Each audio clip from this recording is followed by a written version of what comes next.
Oke, di sini kita akan mencoba merecord menggunakan Gcam Parrot yang terbaru. Di sini kita swipe untuk melihat rinciannya. Untuk resolusi di sini saya pakai Full HD 30 fps. Untuk Redmi Note 10 Pro untuk stabilisasi videonya di sini bekerja ya, atau bisa berjalan dengan baik. Kita coba merecord.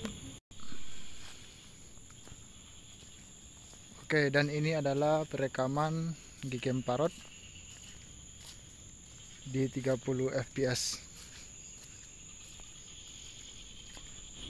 Kemudian selanjutnya kita akan mencoba Full HD 60 fps. Apakah stabilisasinya bekerja juga untuk device Redmi Note 10 Pro? Untuk di tampilan di sini bekerja ya. Langsung kita record. Oke, jadi ini adalah perekaman video menggunakan Gcam Parrot versi 1.5 di 1080 60 fps. Jadi stabilisasinya juga di sini bekerja dengan baik.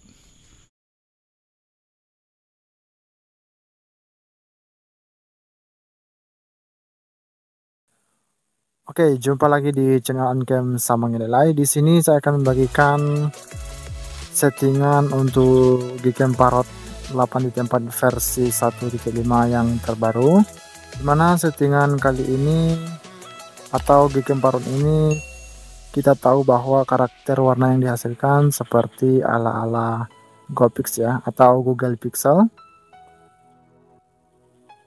Dan Gcam Parrot ini juga sudah support lensa tambahan dan versi sebelumnya juga ada. Di sini saya akan membagikan juga cara menyeting di bagian lensa tambahan seperti ultra wide dan makro.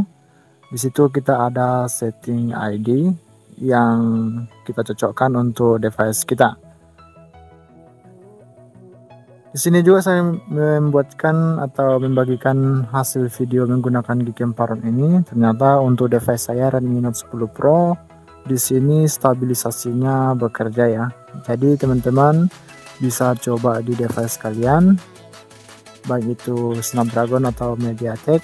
Untuk di bagian video, apakah hasil videonya berjalan dengan baik untuk stabilisasi. Untuk device saya di sini Redmi Note 10 Pro stabilisasinya bekerja ya, walaupun tidak begitu maksimal, tapi lumayan lah untuk stabilisasi di bagian video Gcam ini cukup memuaskan. Oke, tanpa berlama-lama, seperti biasa, bagi teman-teman yang belum punya APK Gcam Parrotnya, silahkan teman-teman download dulu link Gcamnya di deskripsi video. Bisa teman-teman perhatikan untuk Gcam Parrot ini belum support config ya, atau kita config tempelnya, tapi kita di sini menyeting manual. Untuk settingannya di sini cukup simpel, tidak banyak settingan macam-macam seperti Gcam pada umumnya. Oke, langsung saja kita masuk ke dalam penyetingan. Kita swipe ke bawah, kemudian kita pilih setelan lainnya.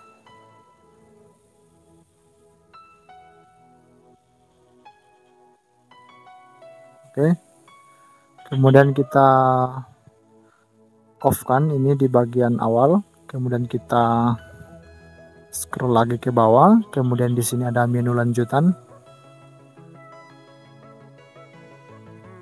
dan kontrol HDR-nya. Jangan lupa teman-teman on kan ya untuk kontrol HDR.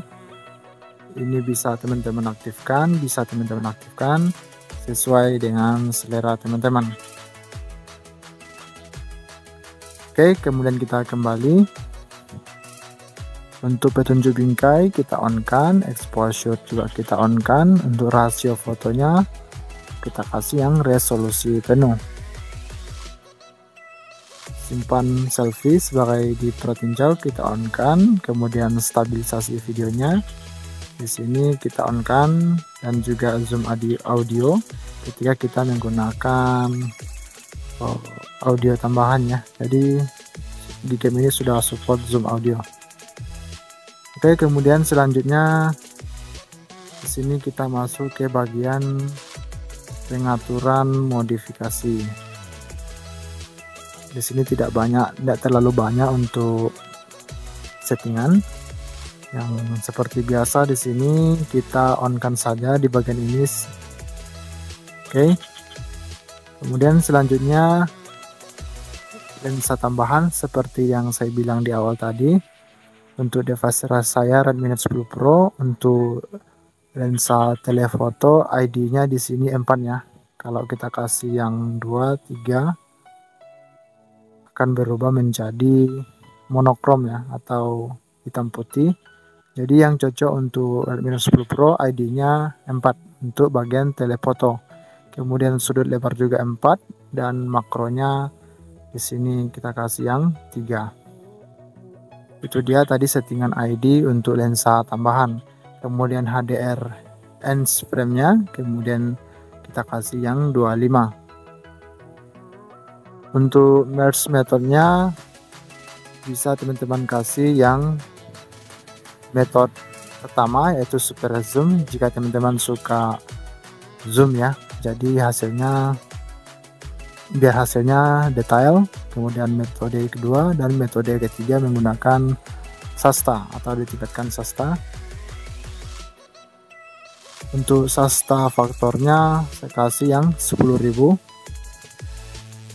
Dan keseimbangan putih, untuk keseimbangan putih atau AWB ya, untuk warna kulit lebih cocoknya ke Sony IMX686 ya. Ini lebih recommended untuk skin tone manusianya. Tapi untuk selera teman-teman silahkan pilih saja salah satu di antara beberapa pilihan tersebut. Kemudian kamera depan sama Sony IMX686. Kemudian kita masuk ke bagian pengaturan pustaka. Jangan lupa untuk dihidupkan. Nah, ini tombolnya. Oke, maaf, jadi terlalu exposure kameranya. Oke, di sini kita hidupkan. Kemudian di bagian ketajaman, untuk ketajaman di sini 1.5. Kemudian di tingkat saturasinya juga 1.5. Ini tergantung dari selera teman-teman. Jika teman-teman tidak suka dengan warna konjreng, silakan turunkan saturasinya. Dan juga di hash-nya 1.5 juga, dan tombol RDL-nya kita cabut saja, nggak usah. Kemudian ISO-nya 1020 10.200 ya, ini secara baku atau otomatis. Untuk daerah warna 1.125. Dan reduksi kecerahan kebisingan ini standar. Kemudian radiusnya 384. Dan pengurangan kebisingan 1.0 atau secara baku ya, atau otomatis. Kemudian untuk astrofotografinya 32 detik. Ini adalah pengaturan autofocus. Untuk jarak dekat saya kasih yang 15. Jadi ini bisa digunakan juga untuk makro ya. Tapi ini berlaku di bagian mode malam. Oke, itu beberapa settingan untuk Geekem Parrot ini, cukup simpel settingannya. Untuk tentang ponsel, maksud saya tentang Geekemnya di sini bisa teman-teman lihat. Untuk versinya versi 1.5 cupcake ya, atau apa nama? Silakan teman-teman artikan saja artinya, saya kurang mengerti. Oke, langsung saja kita masuk atau melihat hasil beberapa jepretan menggunakan Geekem Parrot ini.